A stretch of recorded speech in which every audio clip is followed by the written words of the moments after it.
8, 7, 6, 5, 4, 3, 2, 1, 0.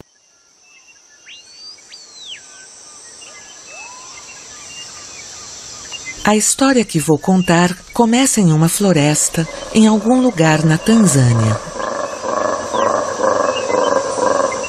É um lugar onde não há vida humana. É um mundo selvagem. Nestas árvores encontram-se os cólobos. São macacos do velho mundo. Ao alvorecer, ouvimos os cólobos machos rugir. Esse grito marca sua autoridade em um território. Os cólobos vivem em clã, cada um em uma parte da floresta. Essa regra de vida deve ser respeitada. No entanto, o cólobo não é um guerreiro. É um animal habitualmente pacato que protege a família.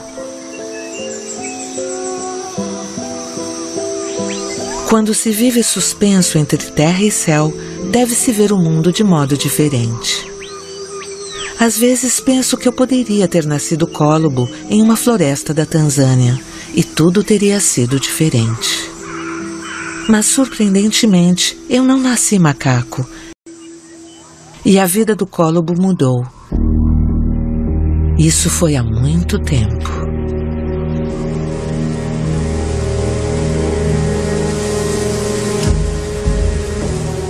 Um dia, os cólobos tiveram um choque. A floresta deles desapareceu, substituída por uma plantação de chá. O cólobo nunca tinha visto isso antes. O que o cólobo também nunca tinha visto era eu. Ele nunca tinha visto um ser humano. Ele ficou perplexo ou curioso. Ele me observou colhendo o chá. Esta plantação era minha, era o meu território. O cólobo não tinha entendido, então eu o capturei.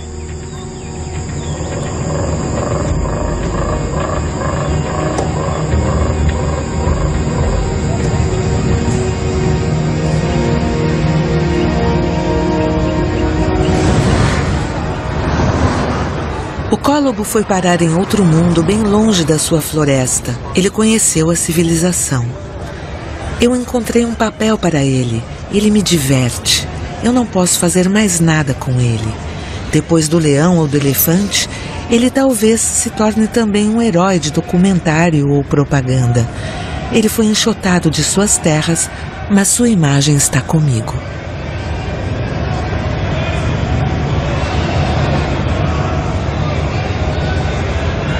Milhares de anos de civilização se passaram. A existência desse mundo selvagem ainda nos fascina. Como se a natureza estivesse, de certo modo, em nós, apesar do progresso. Esta fascinação pelo mundo vivo não é recente. Ela remonta à própria origem da humanidade. Há 36 mil anos, nos muros das grutas, os homens pré-históricos pintavam bisões, leões, cavalos selvagens. Eles tinham medo, eles viviam submissos à natureza.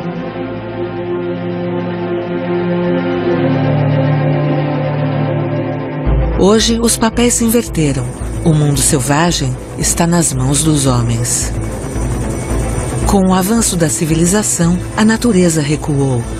Tolera-se a sua existência. Os animais selvagens tornaram-se refugiados na terra. Eles têm sede, fome e medo. Logo não terão mais para onde ir. Desaparecem uns após os outros. São substituídos por um mundo doméstico que alimenta, que serve, um mundo útil aos homens. Em 500 gerações, ou seja, em apenas 10 mil anos, tudo foi domesticado, ou quase. A agricultura mudou a cara do planeta. Agora é a vez da genética e da química. 4 bilhões de anos de evolução moldaram a vida na Terra. Progresso, esgotamento, clima, Em apenas algumas centenas de anos, a espécie humana abalou tudo. Nesse ritmo, como será nosso mundo no futuro? Ainda é tempo de abrir os olhos para o que nos cerca. Esta é a história de uma viagem para nos reconciliarmos com a Terra.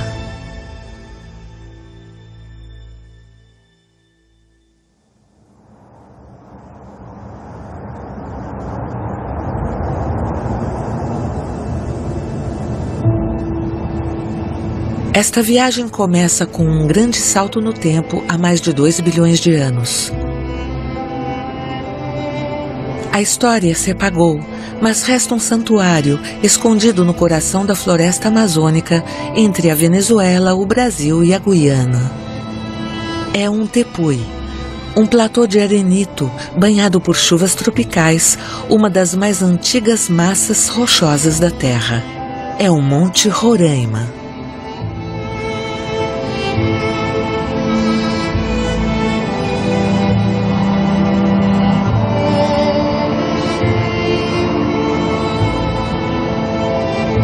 Não é um monte comum, é um mensageiro do tempo.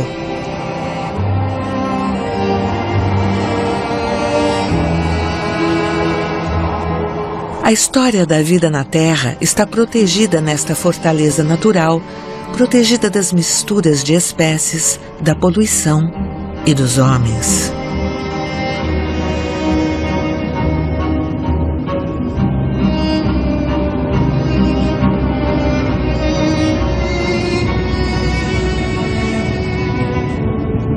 Quando nos aproximamos de Roraima, vemos a superfície da Terra como em seus primeiros dias. O solo não é fértil, é um mundo de rochas nuas, percolado, rico em minerais.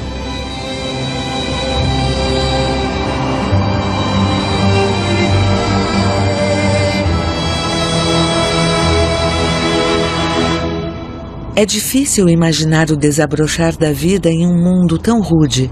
É preciso se aproximar e observar com atenção para entender. Neste planalto, identificamos uma fina película de vida, muito antiga. São os líquens, organismos minúsculos, metade planta, metade fungo. Os líquens são pioneiros, são tenazes, resistentes. Eles podem viver em autarquia, sem raízes no solo, se alimentando apenas do carbono que paira no ar. Com o carbono, o sol e a água, os líquens produzem reservas para a vida toda.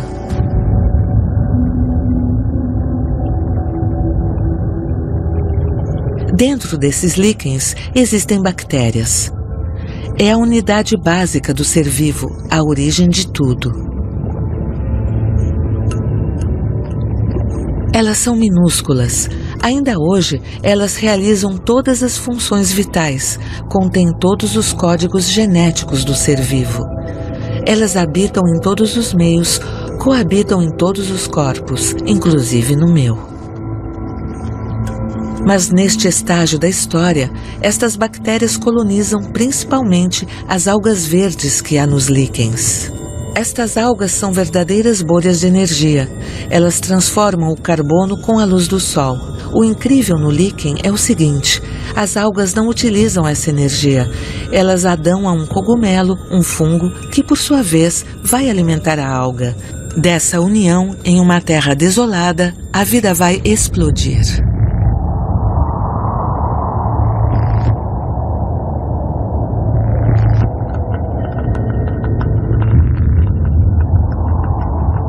Os cogumelos surgiram muito cedo sobre a Terra.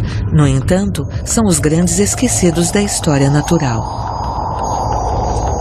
Seu reino fica à parte do reino animal e vegetal. Eles não comem, eles decompõem a matéria. Eles não têm cabeça nem galhos, mas uma rede de filamentos capaz de proliferar obstinadamente, mudar o curso.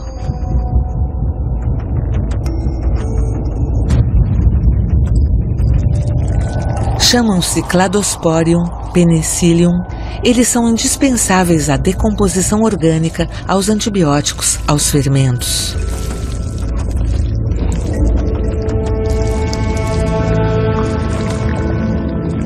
Sua força é a resistência. Com suas reservas, eles resistem às secas, respiram qualquer tipo de gás, vivem quase em qualquer lugar, se agarram a qualquer coisa.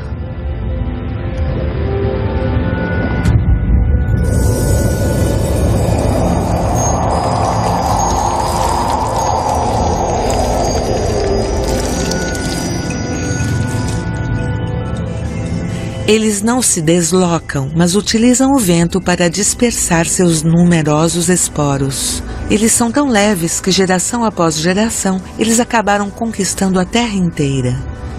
As bactérias, os cogumelos, as algas e os líquens formaram o solo da Terra, o humus, a terra vegetal fértil.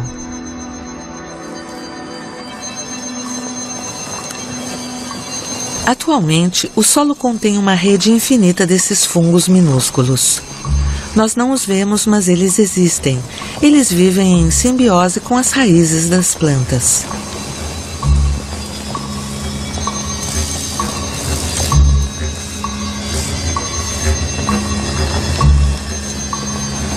A solidariedade escondida sob a terra deu origem a um reino imenso, o reino vegetal.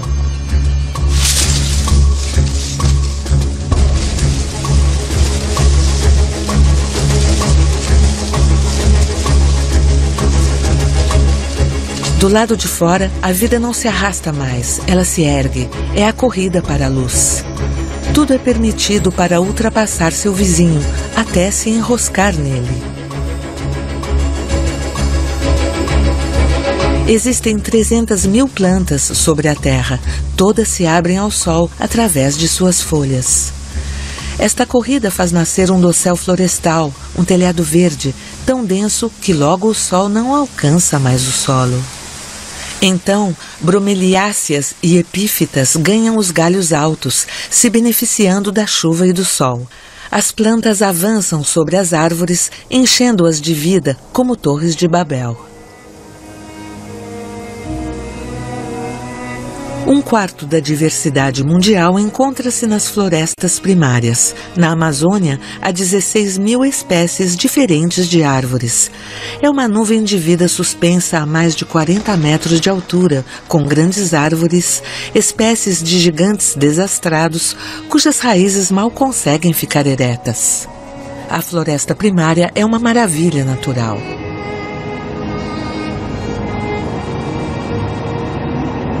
Esse mundo verde devora o carbono do ar e o transforma em troncos e folhas. Em troca, ele produz oxigênio. Esse milagre começou há 350 milhões de anos, no período Carbonífero.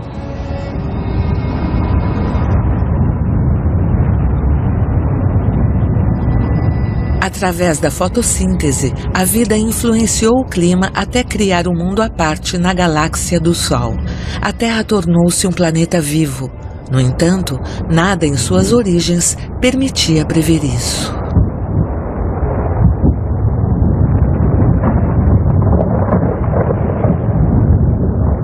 No início, a Terra era sobretudo inóspita, um mundo de brasa e fogo.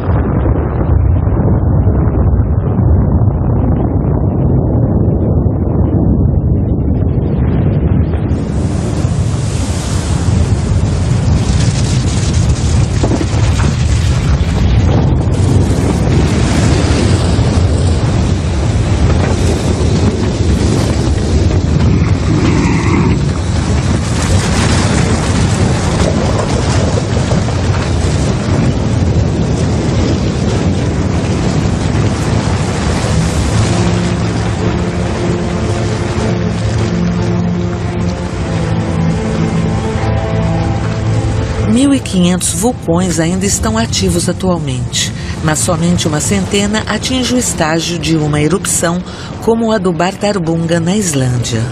É um vulcão vermelho efusivo que deve seu nome à cor das suas lavas que derramam a mais de 1000 graus.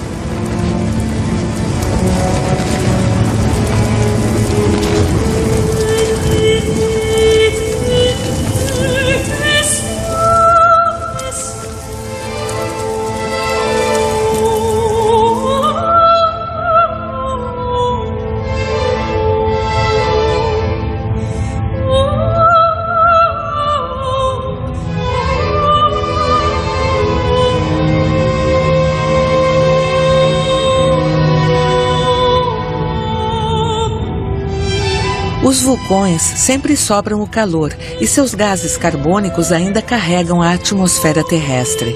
Suas nuvens de enxofre bloqueiam os raios de sol.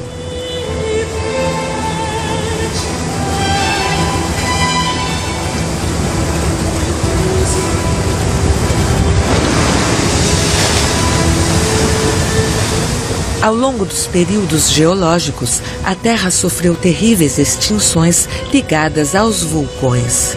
A vida desmoronou, queimou, sufocou, mas a cada vez ela existiu.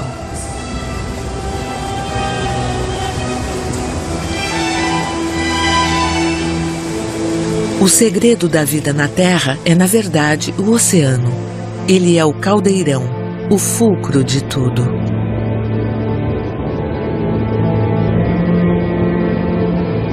De perto ou de longe, tudo o que vive provém da água.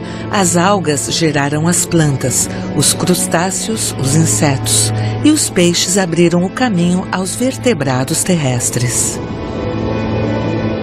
Já o ancestral remoto dos homens devia parecer com uma destas iguanas marinhas. As últimas vivem em Galápagos. Esses tetrápodes são do grupo dos vertebrados aquáticos, os descendentes dos peixes. Tetrápodes significa 4 patas. Elas teriam servido para remar e um dia para andar.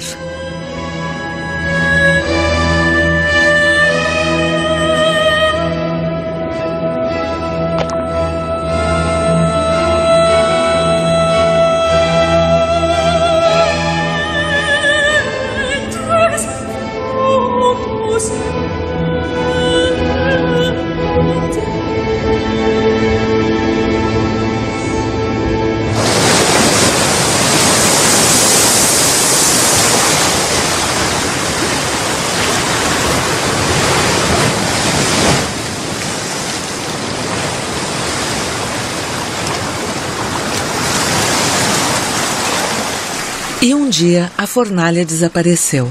As chuvas não eram mais ácidas, o clima era temperado, a atmosfera plena de oxigênio.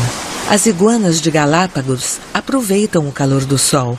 Elas perpetuam o caminho dos animais marinhos que aprenderam a respirar fora da água. A cada geração, seus órgãos evoluíam. Alguns conservaram brânquias e pulmões ao mesmo tempo. Esta mutação anunciava a era seguinte, a conquista das terras.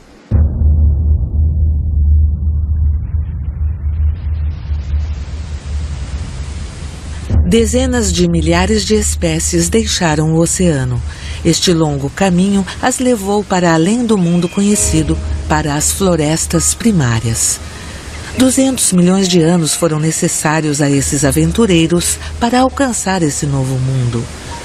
Os primeiros que conseguiram não foram os mais fortes, pelo contrário, foram os menores, como as salamandras, o grupo dos anfíbios.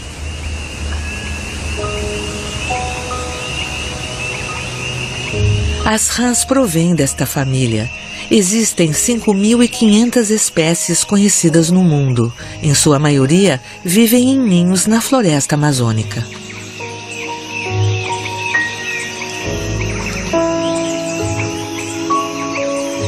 A rã waterfall é pequena, do tamanho de um selo postal. Ela tem ventosas nas patas que a ajudam a agarrar-se nas árvores.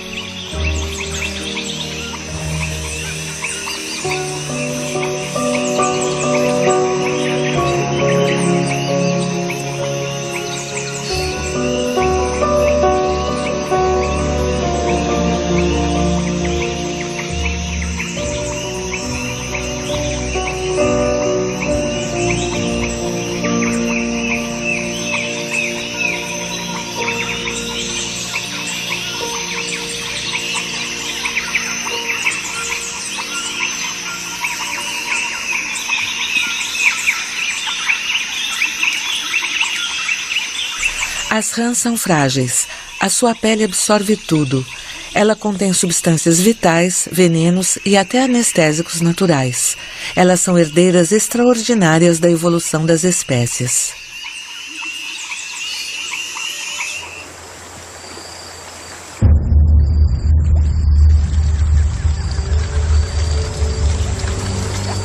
Um outro grupo de conquistadores muito antigo é o dos crocodilos. Eles têm a pele grossa e mandíbulas terríveis, mas na realidade eles não são tão fortes assim. Esses animais dependem do meio que os cerca. Qualquer mudança de temperatura logo os cansa.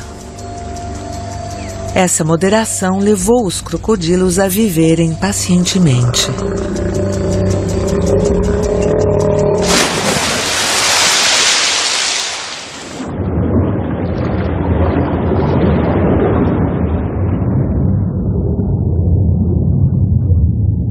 Essa paciência favoreceu a camuflagem e a arte da dissimulação.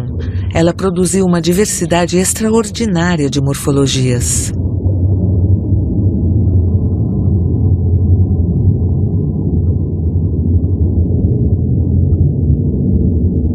A tartaruga mata-mata vive nas zonas inundadas da Amazônia. Ela é capaz de prender a respiração por muitas horas e se disfarçar de folha.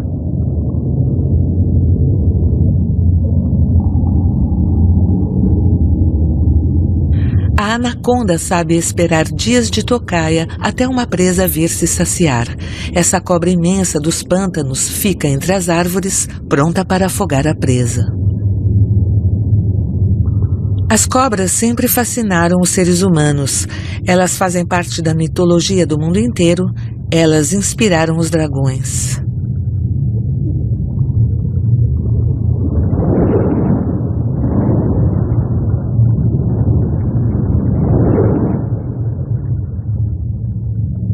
Na Amazônia, esse lodaçal nunca dura muito tempo.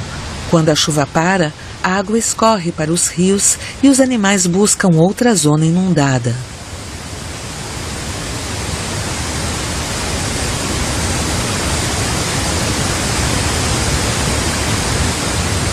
Dizem que a floresta atrai a água. Uma chuva torrencial, às vezes até um verdadeiro dilúvio, geram rios imensos. Sem as árvores, as imensas cataratas do Iguaçu no Brasil não existiriam.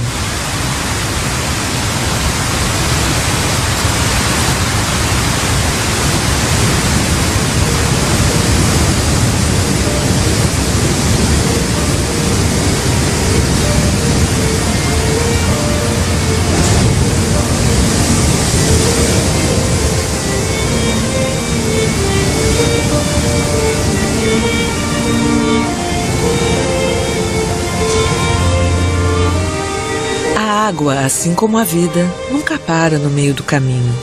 Quantas espécies apareceram, quantas mudaram o rumo do ser vivo? Devemos mergulhar no coração do Iguaçu para descobrir uma maravilha da história da vida.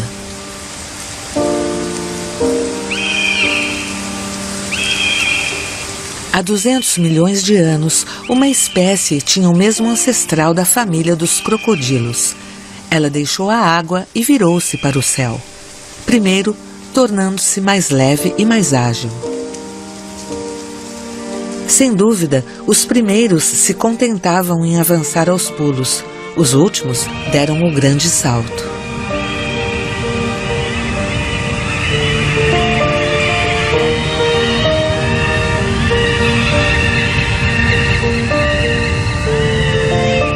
Esta é a história dos pássaros.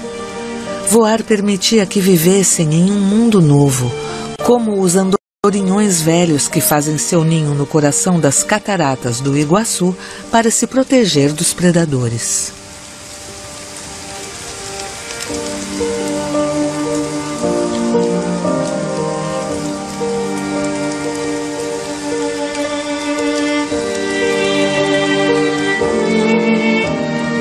Existem cerca de 10.000 espécies de pássaros. São os últimos dinossauros vivos do planeta.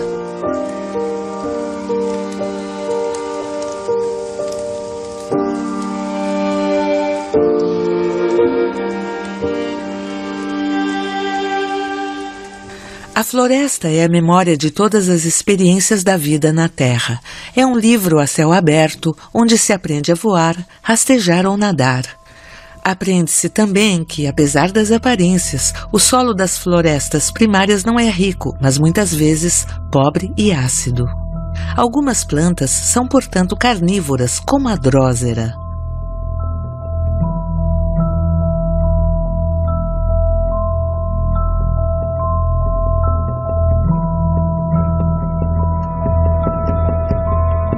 A drósera se cobre de orvalho para pegar suas presas. É uma armadilha. Os insetos são atraídos por seu cheiro e até pelo seu aspecto.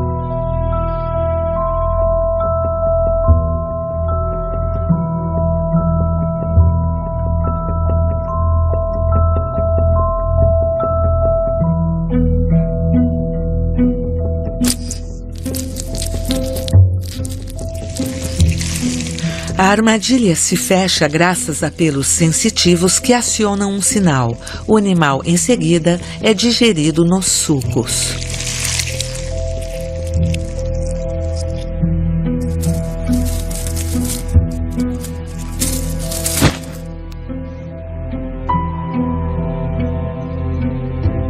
A Vênus papa-mosca leva entre 2 e 3 semanas para digerir uma presa. E um dia, ela lança ao vento um esqueleto vazio e aguarda sua próxima presa.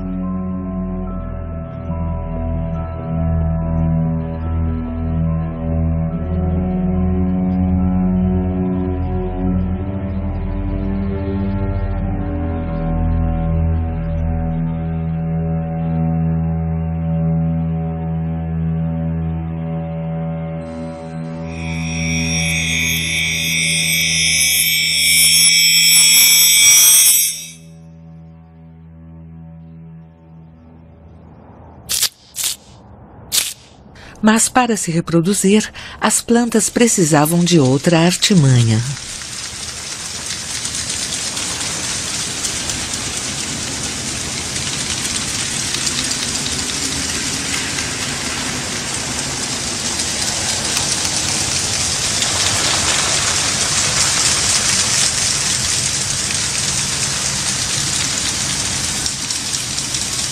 Neste mundo verde, quase monocromático, o olho só se exercitou para ver contrastes.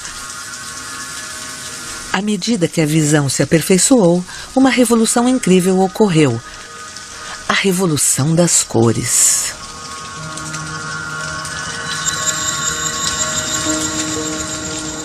As plantas precisavam entrar em contato umas com as outras para se reproduzirem. Como quando se está enraizada? Certas plantas elaboraram uma estratégia inédita, a sedução. As plantas se enfeitaram com cores vivas, elas emitiram odores e sabores. Assim nasceu a flor. As flores tinham como missão atrair aqueles que voavam, rastejavam ou andavam, enfim, manipular os coletores de pólen para usá-los sem que eles soubessem. É a polinização. O inseto, ao coletar o pólen, o transfere da flor macho para a fêmea. E pronto, o ser vivo se beneficia mais uma vez da aliança entre as espécies. Mas mais do que a da borboleta, a mais linda história de amor entre uma planta e um animal é certamente a do beija-flor. Esse pássaro se alimenta exclusivamente do néctar das flores. Seu bico e sua língua são adaptados para vasculhar as pétalas. Existem mais de 300 espécies de beija-flores, cada uma adaptada a uma forma de flor.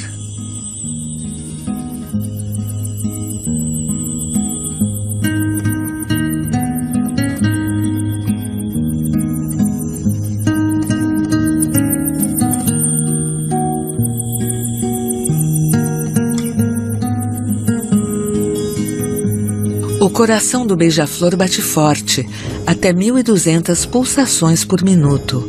Tudo vem do néctar da flor, tão rico em energia que lhes permite performances únicas. Esse pássaro é o campeão do movimento, mas não se engane, é a flor que comanda.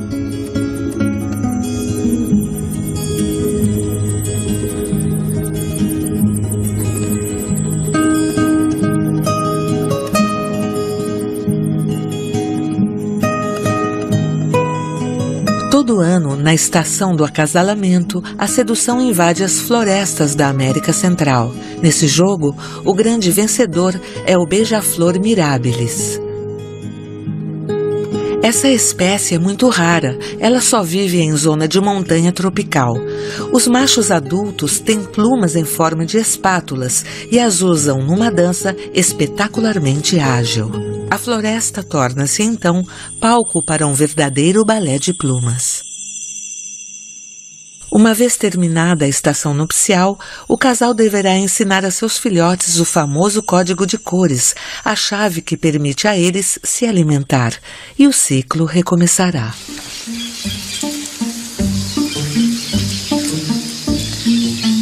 O que a floresta nos ensina é finalmente que a cooperação entre seres vivos é mais importante do que parece.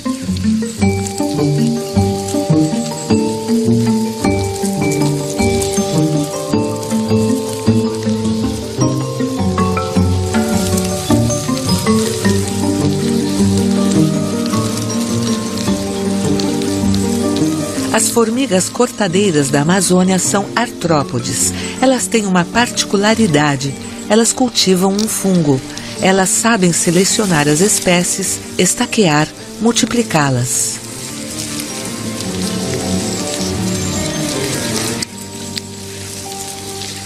Elas se alimentam desse fungo, o que lhes permite ter o ano todo uma reserva, mesmo quando a estação é desfavorável.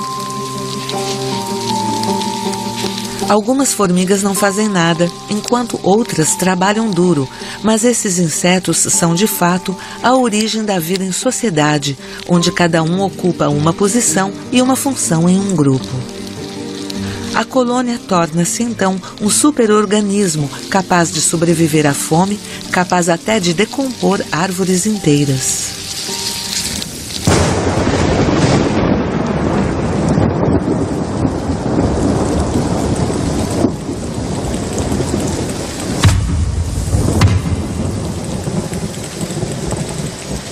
O surgimento dessas sociedades de animais foi um momento decisivo. Ele marcou o fim de uma era de solidão em que cada um devia sobreviver, resistir, se agarrar à vida sozinho. Foi há 200 milhões de anos. É neste instante que começa a saga dos mamíferos.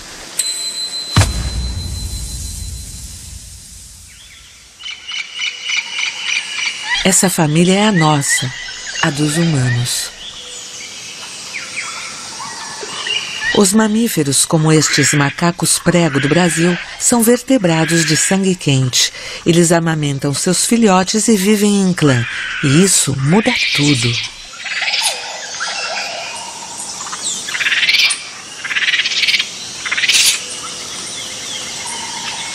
A vida em família oferece muitas perspectivas inesperadas, ajuda mútua e brincadeiras. É hora de um grande salto na evolução. O grupo favorece a cultura e a transmissão. A engenhosidade e a curiosidade levam à invenção das primeiras ferramentas. A experiência dos macacos prego é impressionante. É um presságio da etapa que modificará o mundo.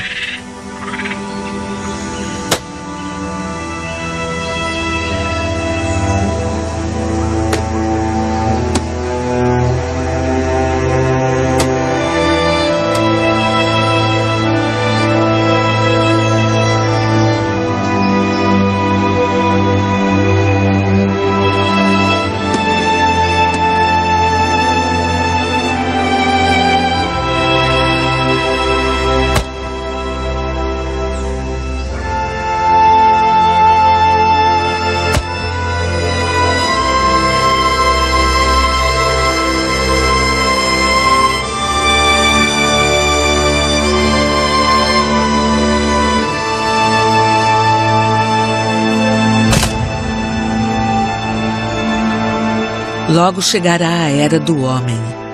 Ele precisará de 2 milhões de anos para se erguer, se organizar. Como um macaco prego, ele também usará a pedra, as ferramentas. Uma nova aventura na Terra se inicia. deve-se fechar o grande livro da selva e mergulhar no escuro.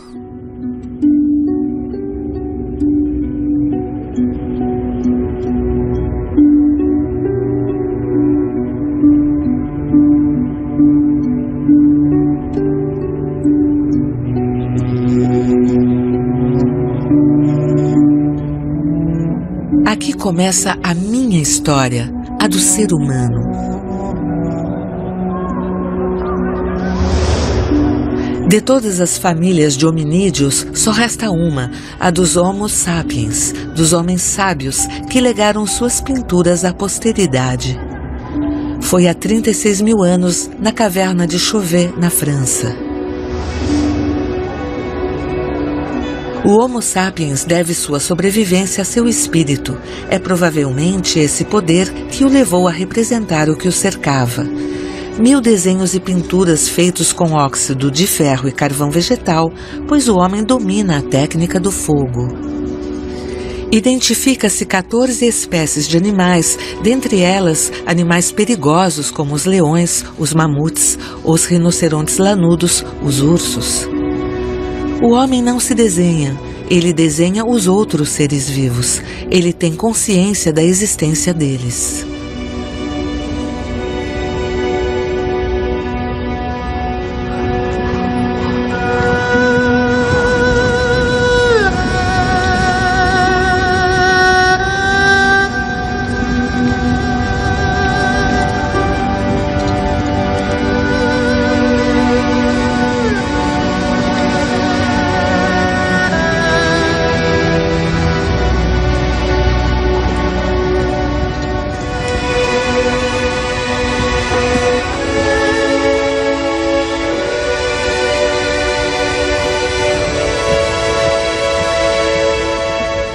O Homo sapiens certamente se fez muitas perguntas sem respostas.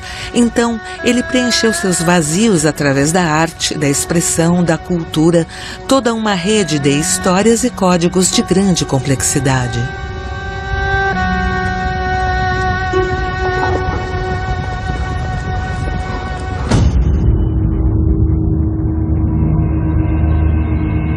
Mais tarde, graças a essa consciência, o homem imaginará a domesticação, a agricultura e a criação. Mas por ora, ele deve ainda sua sobrevivência à carne animal.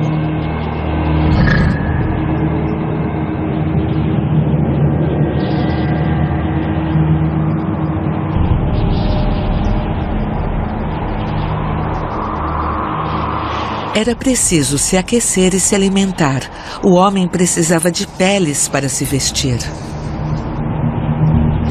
Era preciso matar animais bem maiores. E restava um mistério insolúvel, a morte. Essa passagem torturava as mentes dos primeiros homens.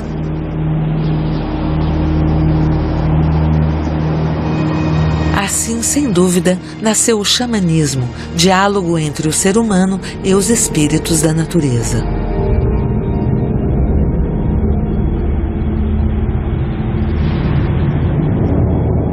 É um acordo com nossa consciência. A caça tornava-se então uma troca. Negociavam a morte das presas junto aos espíritos da floresta. Tudo era vida. A água que canta no rio, as rochas que o margeiam.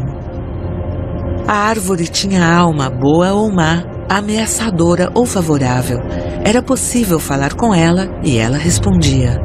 Essas crenças ditas animistas eram muito comuns na pré-história. Consciência ou crescimento, o Homo sapiens estava em contato direto com o mundo vivo.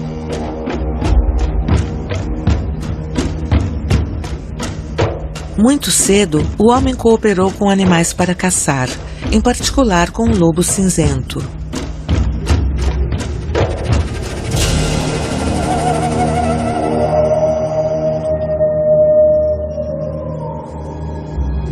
O lobo é um animal de clã. Ele também caça para se alimentar.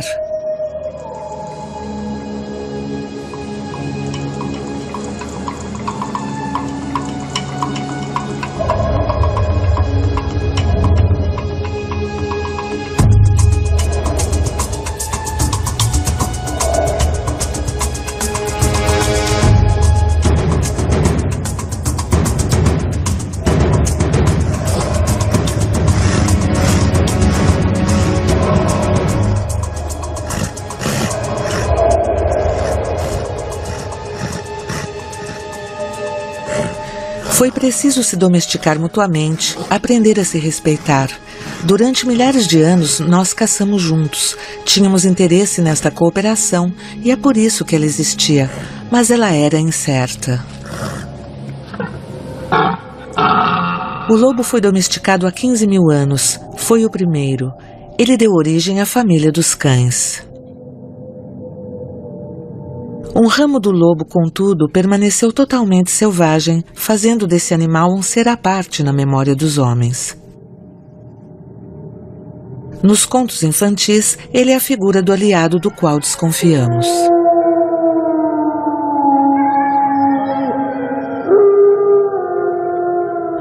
E o lobo selvagem tornou-se um inimigo. Um outro animal apareceu para servir ao homem.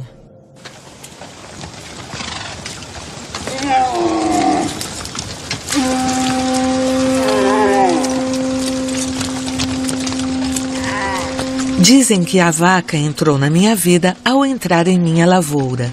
Foi o começo da domesticação.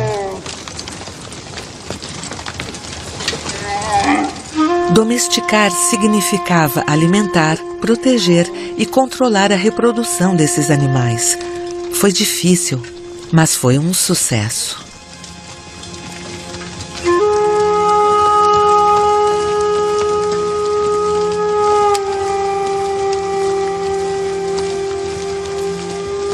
Existe hoje mais de 1 bilhão de bovinos no mundo, todos descendentes de um pequeno grupo de auroques selvagens domesticados no Oriente Médio. Isso foi há 10 mil anos. As relações entre o homem e o mundo vivo foram perturbadas.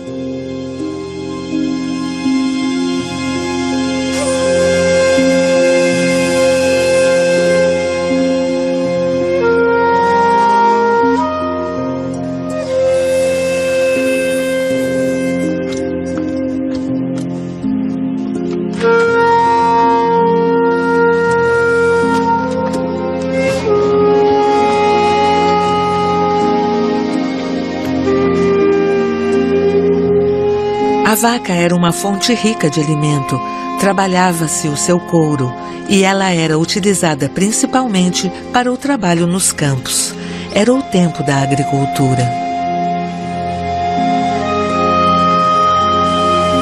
A agricultura é também uma domesticação, a das plantas. O homem aprendeu a selecionar e a reproduzir os arrozes, papoulas, aveias ou trigos. Existiam milhares de variedades selvagens na terra.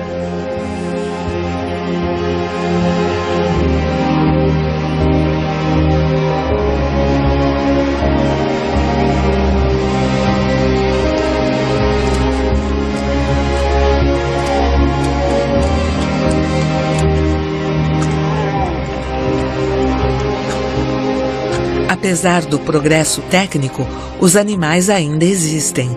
Eles são a força daqueles que têm pouco. Há hoje 1 bilhão e 350 milhões de camponeses no mundo.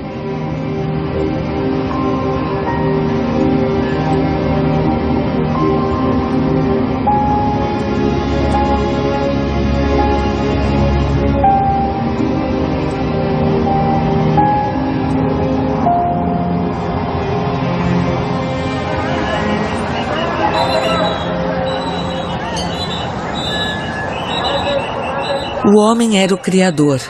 Ele era o dono também. Os animais domésticos traziam prosperidade. Eles eram o seu orgulho.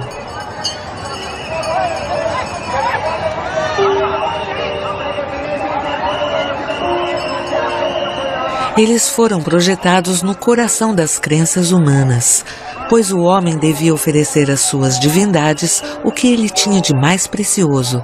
Os animais tornaram-se oferendas.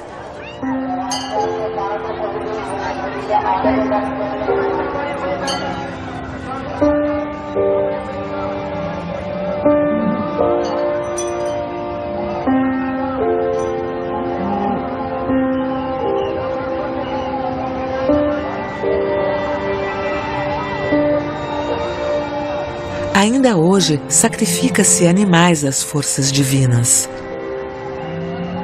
Vários milhões de indianos e nepaleses viajam para o vilarejo de Gadimai, na planície baixa do Nepal. Eles vêm fazer um desejo à deusa hindu do poder, a deusa Gadimai. Mas para que o desejo seja satisfeito, devem oferecer uma vida aos deuses do mal, de modo a afastá-los da deusa. Para aqueles que viajaram, o animal que vai morrer era muitas vezes a verdadeira ou até única riqueza da família. Uma morte por uma vida melhor.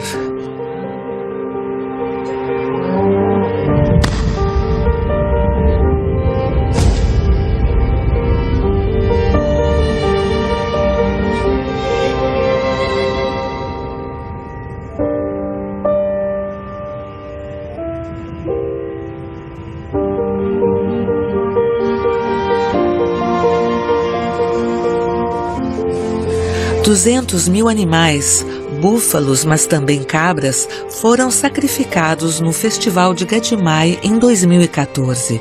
Foi o último. O sacrifício não existirá mais. A opinião pública indiana e nepalesa conseguiu finalmente a proibição definitiva. Gadimai é um símbolo, uma imagem que fere, mas no fundo, fazê-la desaparecer não muda nada. Eu tenho o direito de vida e de morte sobre o planeta.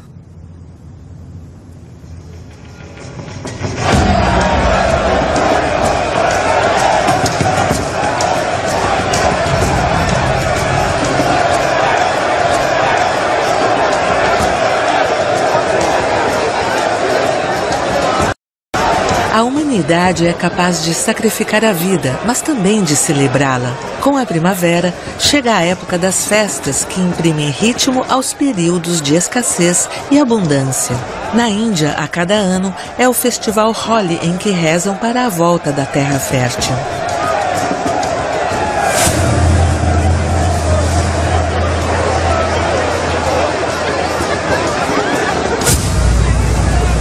No estado de Uttar Pradesh, o Holi está inclusive ligado a Krishna, divindade suprema para os hinduístas. Ricos ou pobres, homens, mulheres, as castas se misturam em noites de lua cheia primaveril para 2 dias de danças e folia. Comemoram o amor da vida.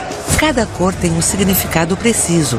O verde para a harmonia, o laranja para o otimismo, o azul para a vitalidade e o vermelho para a alegria e o amor.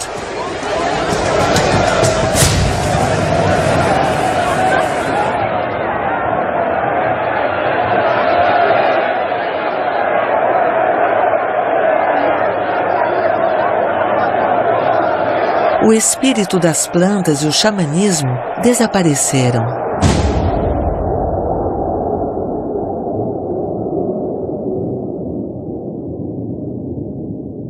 Os deuses mudaram de rosto, mas não de crença. A primavera ainda é um milagre do planeta Terra.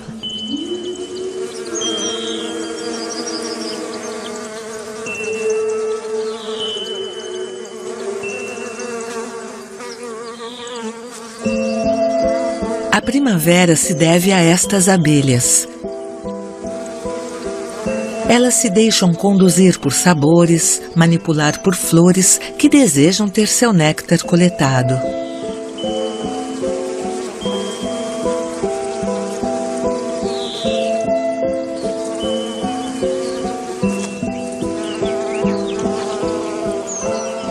Em uma colônia, as batedoras percorrem o terreno e, quando encontram as flores certas, espalham a novidade para as outras. Se uma delas descreve um círculo, isso significa que a flor está próxima do ninho.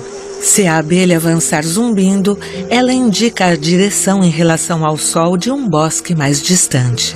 As operárias vêm então apalpar a exploradora em busca de odores para avaliar o interesse dessa descoberta. E começa assim um balé entre elas. É um voto para decidir se a colônia vai sair para buscar néctar.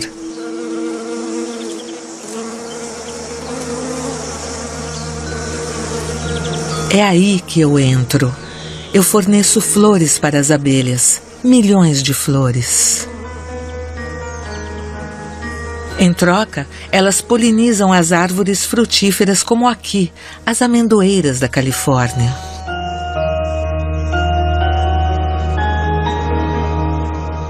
Eu lhes ofereço a abundância, mas tem um preço. Coletar o néctar e o pólen da mesma flor pode ser perigoso para o inseto. As abelhas podem se envenenar com os pesticidas utilizados para tratar as árvores. Eu sacrifico uma parte destas preciosas operárias, porque a vida me parece uma fonte inesgotável.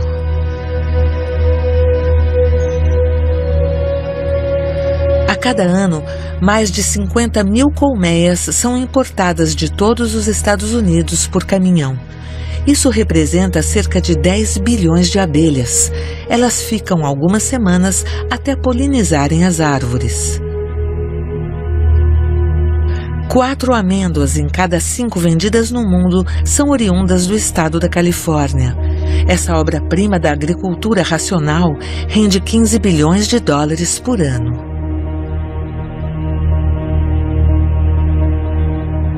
Falta água doce para fazer mais.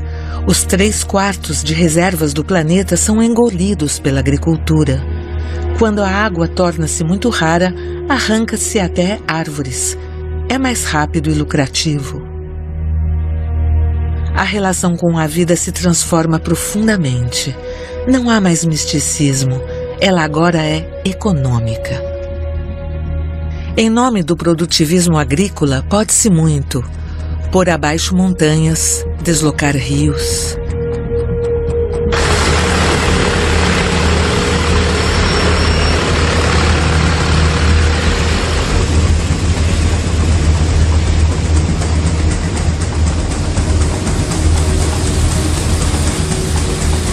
Ninguém queria queimar a floresta, mas ninguém queria ter fome também. As florestas primárias praticamente desapareceram. 1/3 da superfície mundial foi adaptado para a agricultura.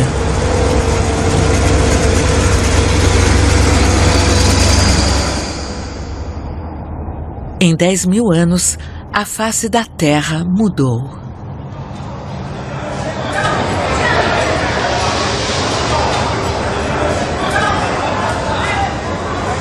Todos os dias, 400 mil humanos nascem e 160 mil morrem.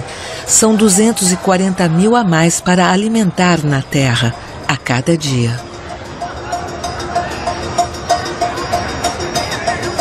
A população mundial ultrapassou os 7 bilhões de indivíduos. A economia corre atrás de um crescimento eterno.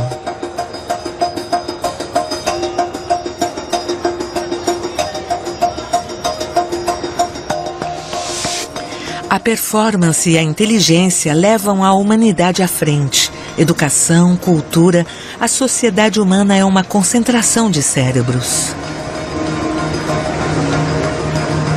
Mas, ao mesmo tempo, um abismo vertiginoso se abre entre o homem e o mundo vivo. As cidades dos homens são sempre maiores, sempre mais fantásticas. Elas estão no centro de uma imensa rede para a qual tudo converge. Esse progresso muda também o regime alimentar. Para as sociedades ricas, o arroz, o trigo não bastam mais. A demanda de carne explode.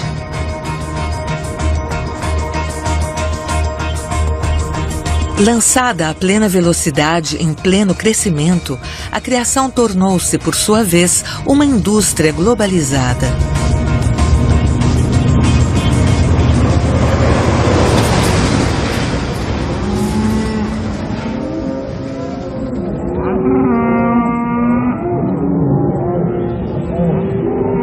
Os 3 maiores exportadores são a Índia, o Brasil e a Austrália. Neste imenso país, lugar não falta. As fazendas atingem 1 milhão de hectares de superfície. Os cowboys utilizam helicóptero para empurrar as vacas.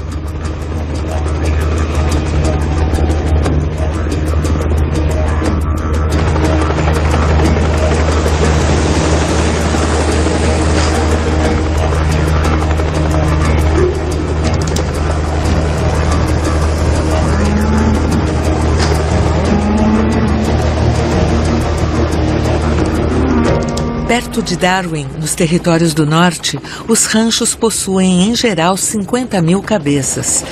Essas vacas são selecionadas por sua resistência natural. Elas provêm de cruzamentos entre a raça Brahman e Angus, capazes de viver sozinhas o ano todo.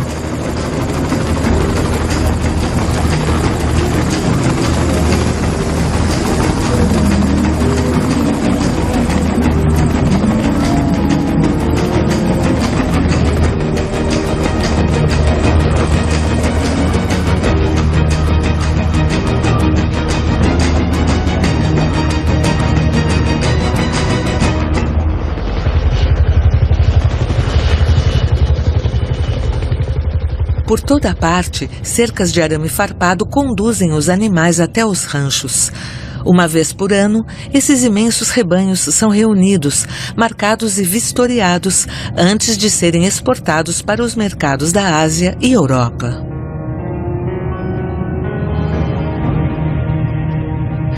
A Austrália exporta mais de 1,5 milhão de toneladas, equivalente carcaça, de carne bovina. Nem contam mais os animais, mas seu peso vivo ou em pedaços. O animal tornou-se um produto. A vaca é um produto.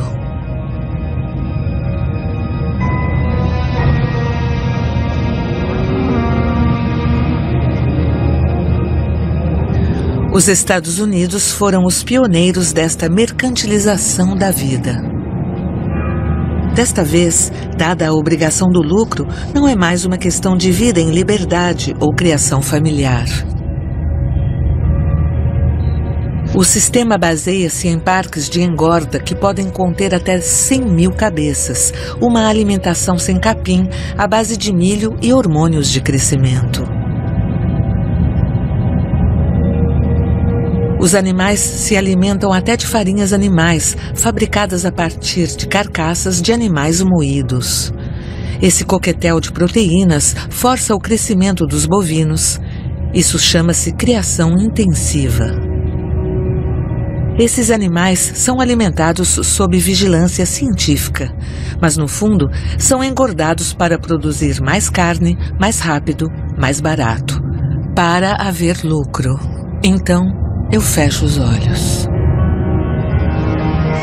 A vaca e a cabra também se tornaram máquinas para sintetizar matérias-primas. De um lado, injeta-se água e rações. Do outro lado, saem 700 milhões de toneladas de leite por ano. O animal sofre, mas é preciso produzir mais e o mercado compra por mais barato. A automatização reduz os custos de mão de obra. Ela afasta ainda mais o homem dos animais. Eu quero comer carne, mas prefiro não ver que é preciso matar o animal. Então, eu fecho os olhos.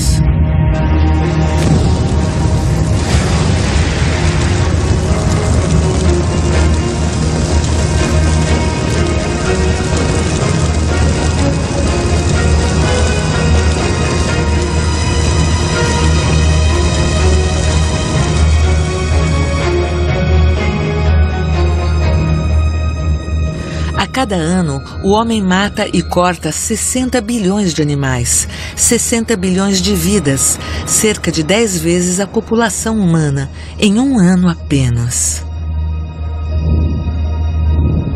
Só os matadouros industriais e os setores intensivos podem acompanhar uma demanda de carne que aumenta sem cessar.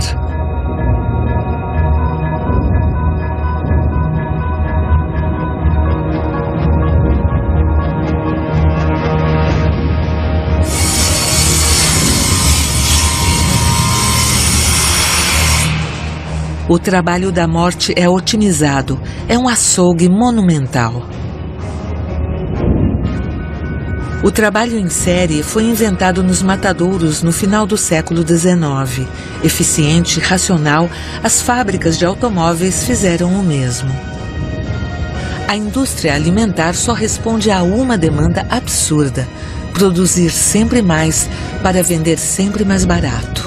O abate é um trabalho penoso, então não se pensa muito nisso. O gesto de cada trabalhador é cortado da sequência que poderia lhe dar um significado. Não se mata mais, aperta-se um botão. Não se corta um leitão, ele é separado em peças. E no final, não comemos mais animais. Comemos escalopes, bifes, pedaços, peças anônimas. Como se nenhuma vida tivesse existido.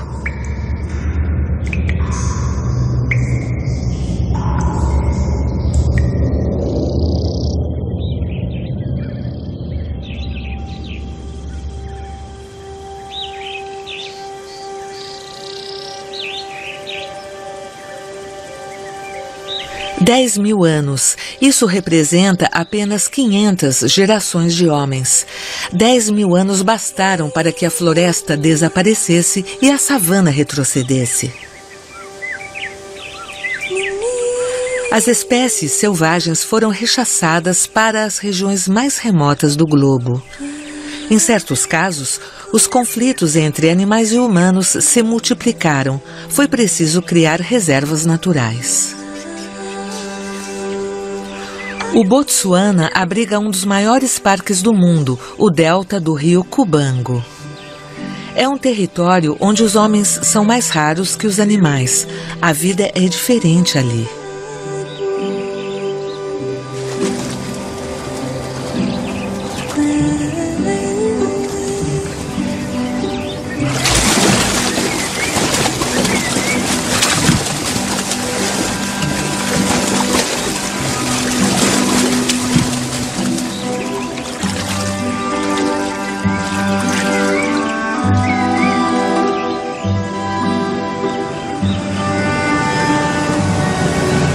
Esses santuários são visitados, são um pouco como os jardins zoológicos, mas maiores. Pode-se fazer um safari para encontrar os últimos animais selvagens. O acesso às reservas é pago, o dinheiro arrecadado permite administrar esse território. A reserva torna-se, então, uma espécie de livro da história natural a céu aberto, pelo qual se passeia com curiosidade. E que espetáculo incrível! Nesta terra sem desnível, o rio se divide em centenas de canais, cheios de ilhas, e se perde em meandros que se estendem a perder de vista por 15.000 quilômetros quadrados. O Cubango é um território excepcional. De repente, nos encontramos em um planeta selvagem. Compreendemos, então, como 25 milhões de anos de evolução favoreceram as girafas com pescoço longo para que pudessem alcançar as folhas altas das acácias. Observamos à vontade o elefante. Desta vez, são as acácias que dependem dele. O elefante dissemina suas sementes em seu excremento, garantindo a reprodução das árvores em toda a região. Em Cubango, há 200.000 elefantes. Eles vivem em clãs, sob a direção das fêmeas mais idosas, que são a memória dos territórios e das estações. Esses clãs passam o dia todo buscando fontes de água e alimento. Com suas defesas de marfim, eles descascam as árvores e arrancam as raízes para se alimentar. Não parece? Mas esses enormes paquidermes são sensíveis. Sua trompa pode levantar um tronco, assim como acariciar, comunicar com outro membro do clã.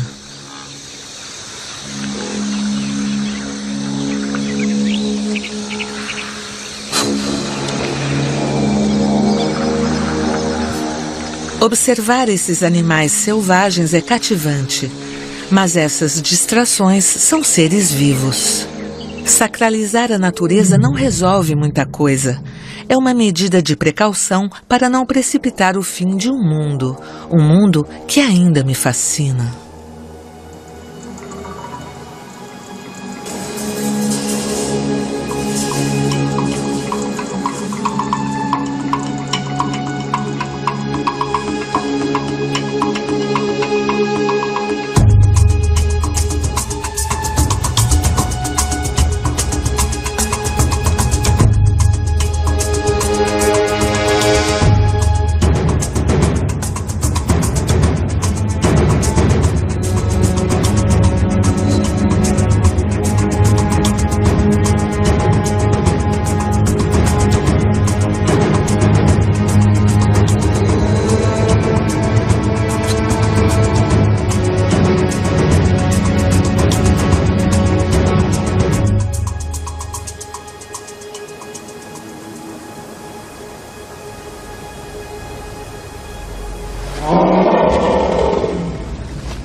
Sem dúvida, a minha história está mais ligada a esses animais do que desejo admitir.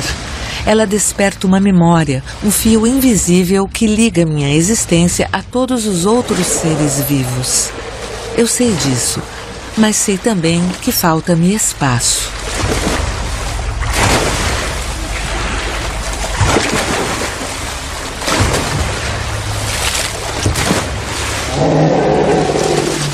$200.000 elefantes, isso representa a metade de todos os elefantes da África. Eles são numerosos demais para o território de Cubango apenas, mas esse delta é tudo o que lhes resta. Portanto, esses animais devem aprender a viver como refugiados.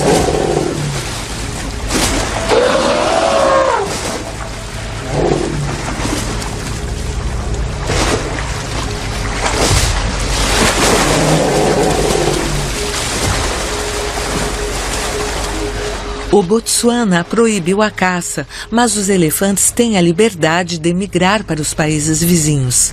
A Namíbia vende licenças para matar. Essas licenças são legais e destinadas a regular as populações. Enquanto o excedente é avaliado, os números sempre variam. O que não muda é o princípio. Eu acabei sacrificando elefantes para proteger os últimos dentre eles. E no dia em que o hipopótamo ou o elefante renderem menos que a terra que eles ocupam, o que acontecerá?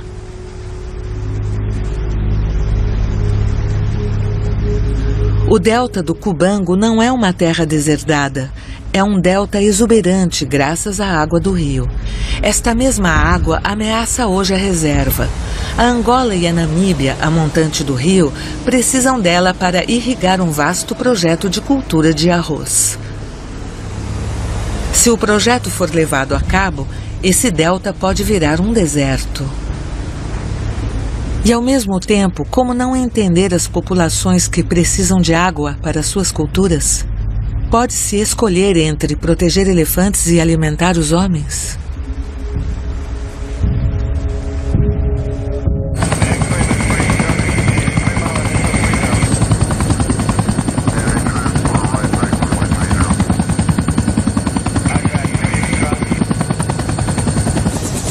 À medida que o tempo se esgota, tentamos preservar os últimos animais dessa espécie.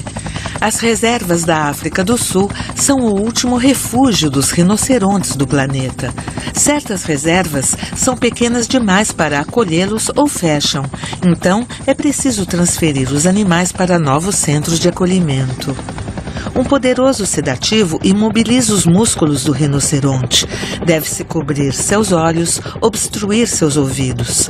Esse gigante poderia morrer de um ataque cardíaco se desse conta que ele vai voar.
Essas transferências são raras. Acontecem graças a especialistas, veterinários, cientistas que dedicam sua vida a essa natureza selvagem.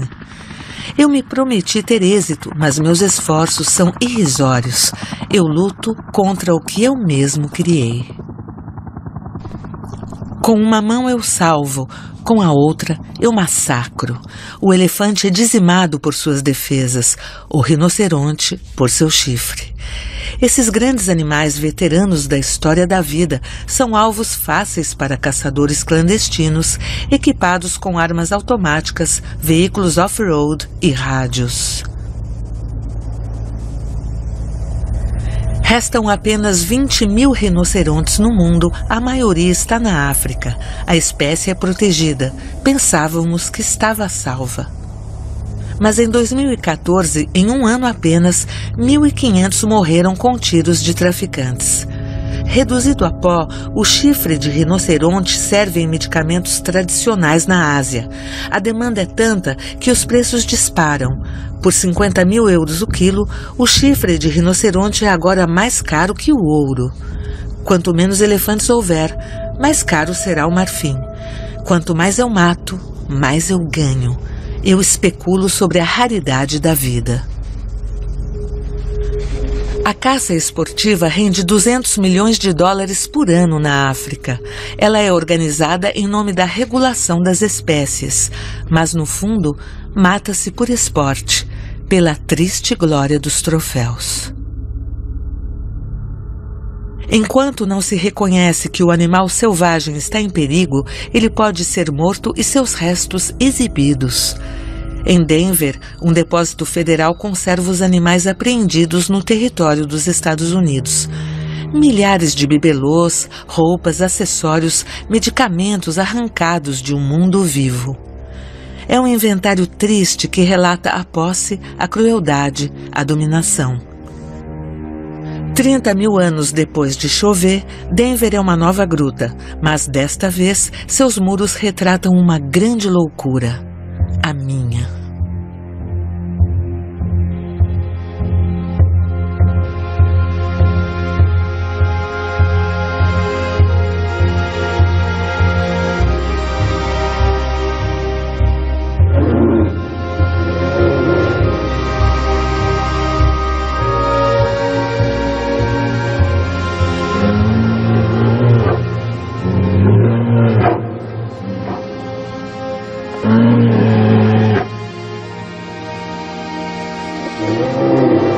Nenhuma região é poupada. Até no norte, na região ártica, a vida está por um fio. É o reino do urso branco, o maior carnívoro terrestre. Esse animal lendário é hoje protegido por leis. Ele é até um símbolo. Ele revelou ao mundo que a banquisa estava derretendo, portanto, que o clima estava mudando. Mas no final, leis e símbolos não mudam muita coisa quando se é urso.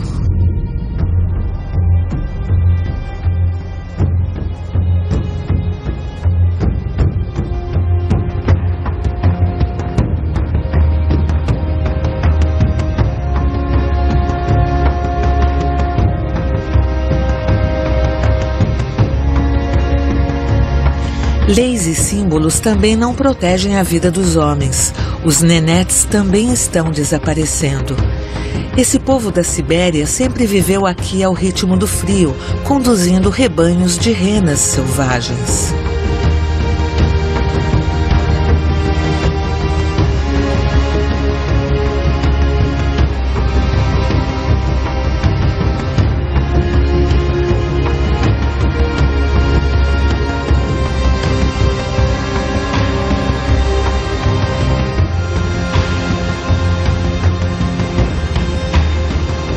A natureza é para eles como uma linguagem.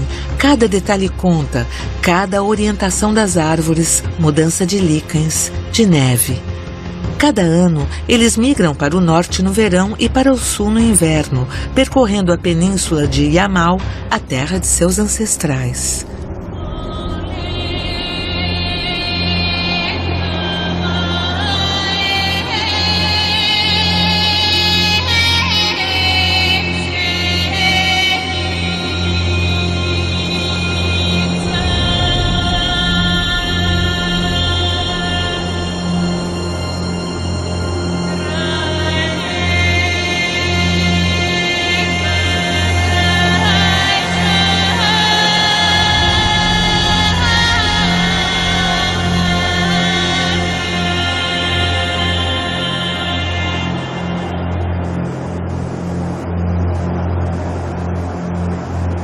Os Nenetes sobreviveram aos czares e à Revolução Russa. Desta vez, o impensável se ergue diante deles, a mudança de todo o clima.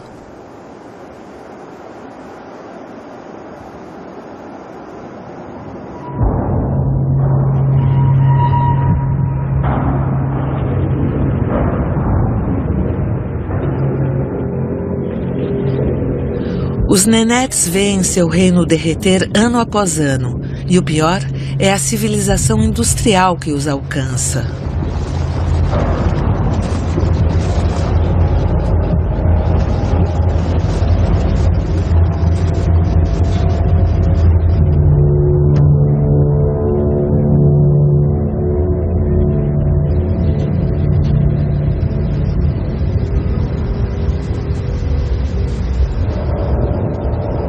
A marcha para o progresso é uma máquina que não se pode parar. Ela é como os quebra-gelos nucleares que percorrem o Ártico. Independente das condições, a Rússia, campeã da indústria pesada, abre o caminho para seus navios mercantes. Não é preciso mais saber interpretar o vento e o gelo, pode-se ir à Sibéria com qualquer tempo. O objetivo é chegar ao porto de Dudinka para carregar níquel.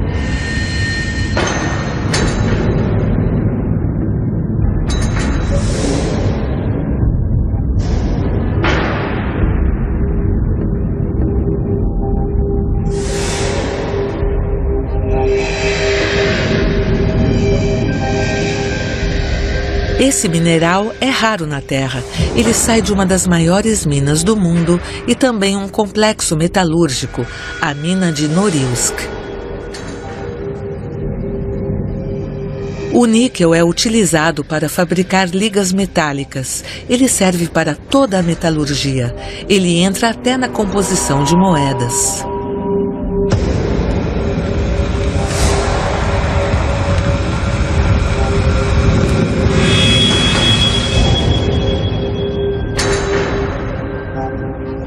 O local fica para além do círculo polar.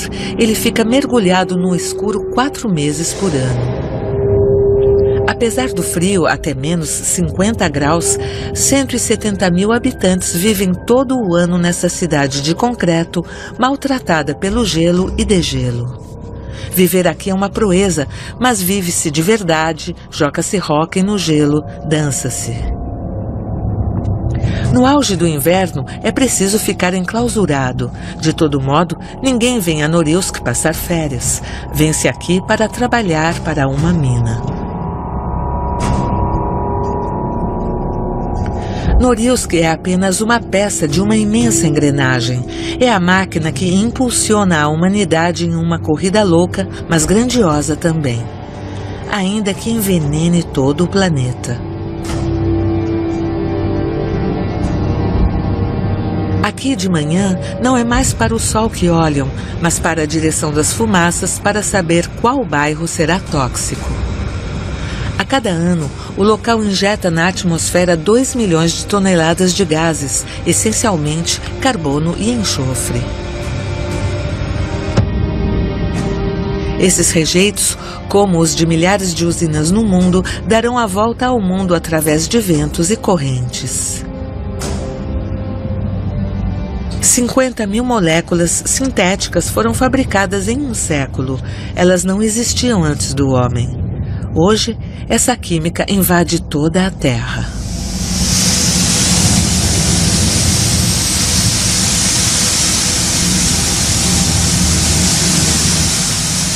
O que este homem respira, protegido apenas por seu pano? Por quem ele sacrifica a própria vida? Ter consciência do perigo não impede que continuem. 90% da superfície agrícola está cheia de pesticidas. Injetam milhões de toneladas de fertilizantes químicos no solo. Essa química intensa mata a cada ano 200 mil pessoas entre os operários que a produzem e os agricultores que a utilizam.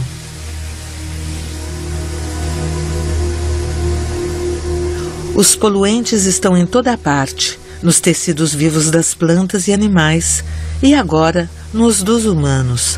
Eles chegam ao topo da cadeia alimentar.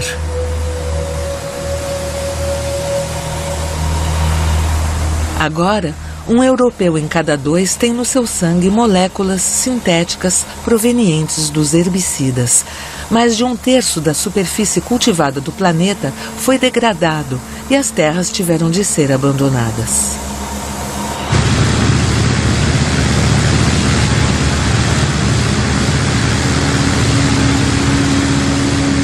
Essa química, originalmente, não objetivava ameaçar o homem nem destruir a vida.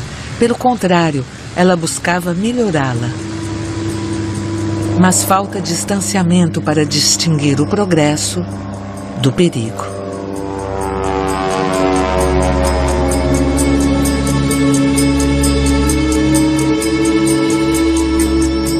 Depois da química, as esperanças se baseiam na genética. O sonho está aí, ao nosso alcance. Fazer crescer plantas por toda parte, talvez até extinguir a fome no mundo, graças aos organismos geneticamente modificados. Com os OGMs, não domesticamos mais as espécies, entramos em suas funções vitais para modificá-las.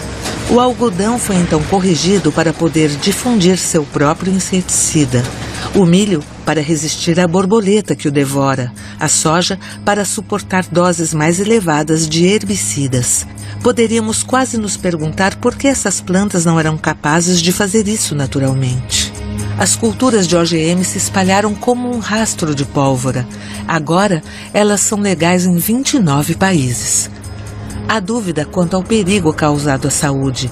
No entanto, o mundo inteiro come OGM sem saber. Os OGMs servem de comida à criação intensiva. O boi agora é um produto da soja ou um produto derivado do milho. Os OGMs não solucionaram o problema da fome no mundo. As sementes são patenteadas, não reprodutíveis. Elas só servem uma vez, depois devem ser compradas de novo. Eu me pergunto onde terminará este avanço forçado que eu imponho ao ser vivo, em nome do lucro apenas.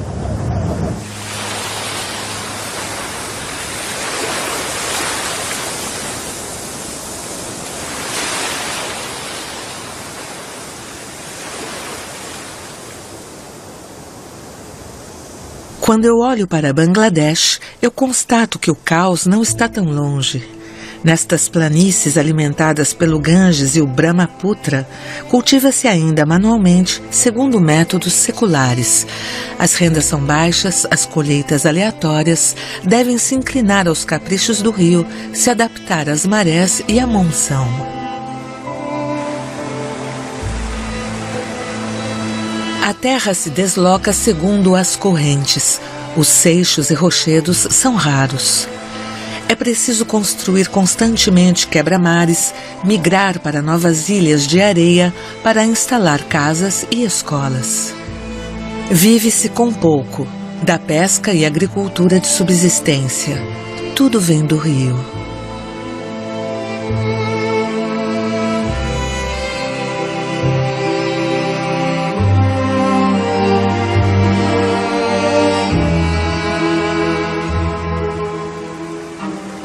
Bangladesh tem 160 milhões de habitantes, 160 milhões de pessoas totalmente dependentes da agricultura, portanto, do clima. Não nos damos conta ainda, mas uma mudança climática fará tudo desaparecer. As terras baixas serão rapidamente cobertas pelo oceano, os lençóis freáticos poluídos e toda a vida humana expulsa dessas terras.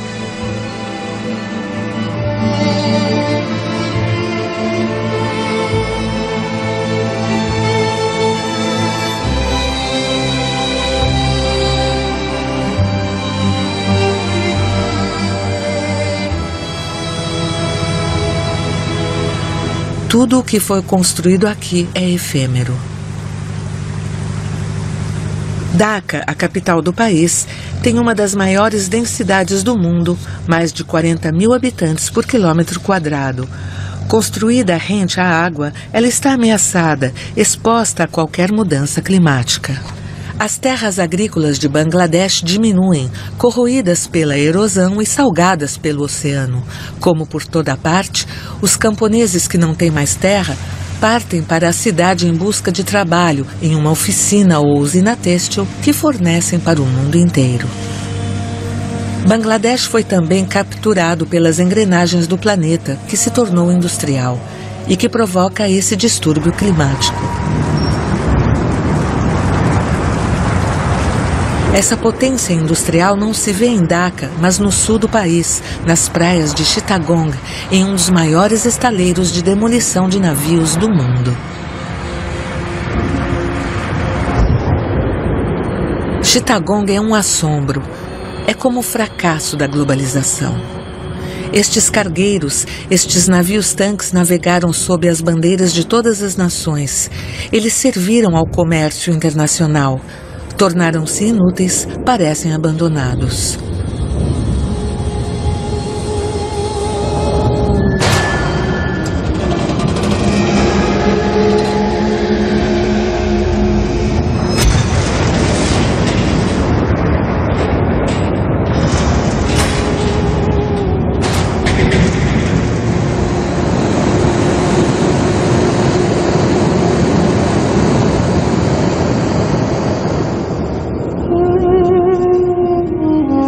Estas obras monumentais, símbolos da potência industrial, são desmanteladas sem nenhuma proteção manual, ou quase.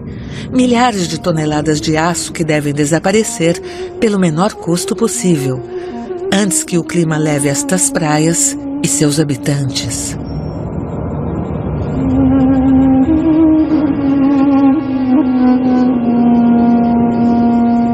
Como gêneros humanos tão diferentes coexistem na Terra, como a química de uns transforma a vida dos outros, como se tem fome aqui e não lá.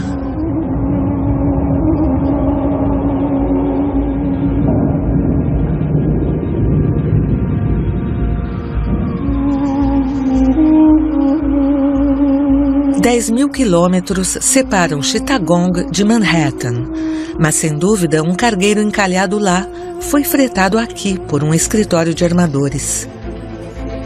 Sem dúvida também, um outro escritório compra cereais que vêm de Bangladesh para vendê-los a um outro país, ou um outro madeira, algodão, forragem. Estas plantas vivas são bens comuns negociados entre os andares dos escritórios, bens comuns que vendemos em milhões de toneladas.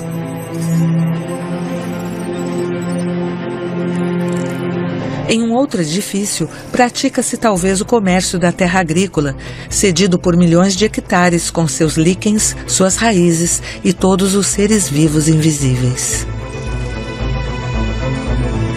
Mas uma ligação aqui na cidade pode também ordenar a proteção de uma floresta ou a preservação de uma espécie.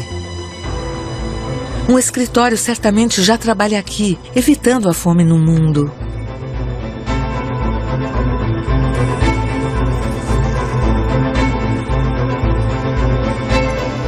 Prever, organizar, faz parte também das sociedades humanas.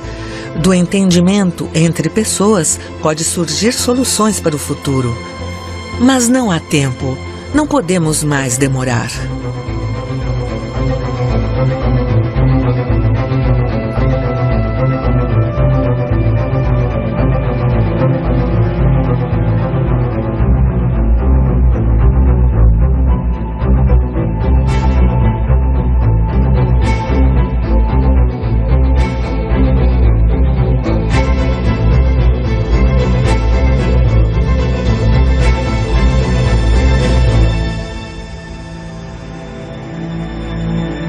Em 40 anos, metade dos animais selvagens desapareceram. Estima-se que 60.000 espécies de plantas não existirão mais daqui até 2050. E há imprevistos. Como podemos proteger os últimos antílopes saigas quando metade da espécie se extingue em menos de um mês após um calor extremo? Poderemos erradicar a extinção dos últimos leões do continente africano, atingidos por doenças novas até então desconhecidas? O ritmo é 100 vezes mais rápido que a taxa natural. Os fatores se combinam. Se adicionarmos a pressão do clima, tudo está reunido para desencadear uma extinção em massa das espécies. Como não temer que depois de animais, plantas e outros seres vivos, o próximo na lista não seja o próprio homem? Então, desta vez, fecharemos os olhos, de uma vez por todas.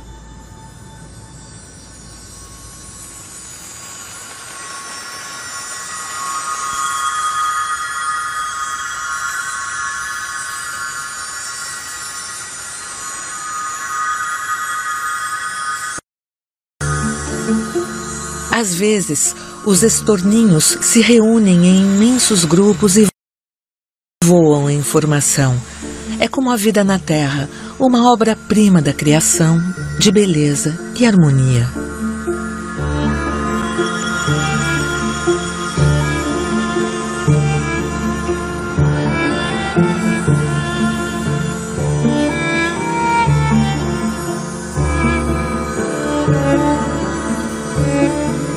Desde que o homem existe, a história do ser vivo foi moldada pela sua consciência. Considerar novamente a vida que nos cerca, voltar a ter atenção, respeito pelo outro ser vivo, ainda pode mudar muitas coisas.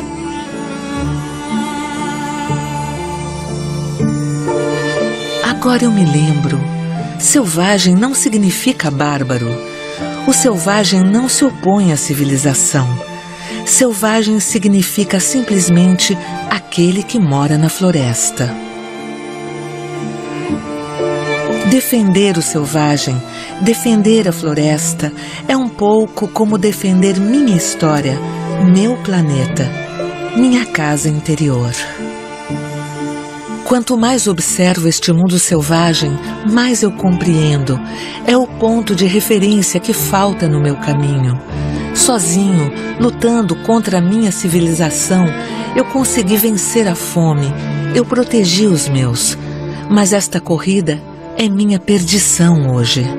Então, se eu reaprender a viver em harmonia com essa vida selvagem agora, eu voltarei a ser humano, para mim, para os meus, e assim protegerei minha própria espécie.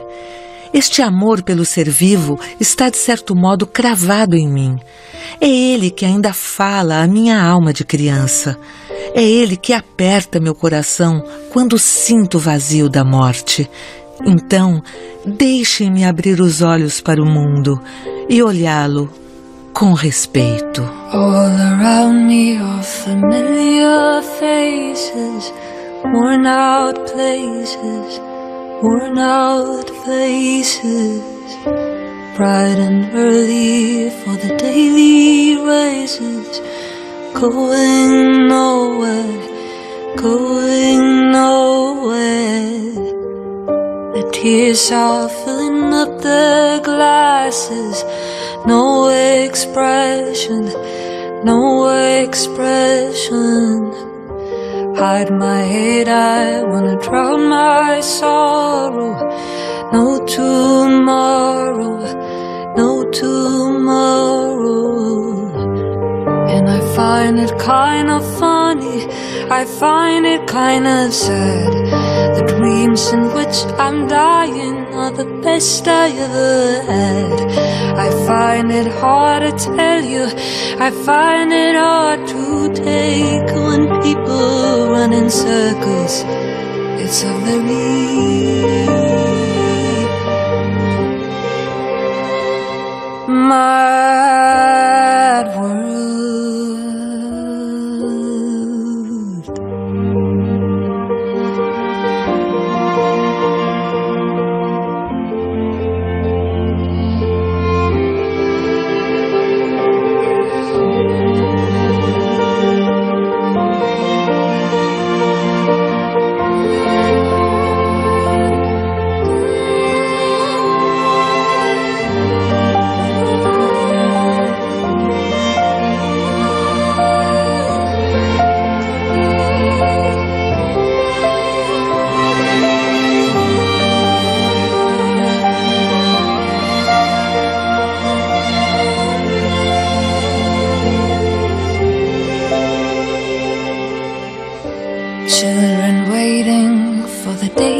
they feel good.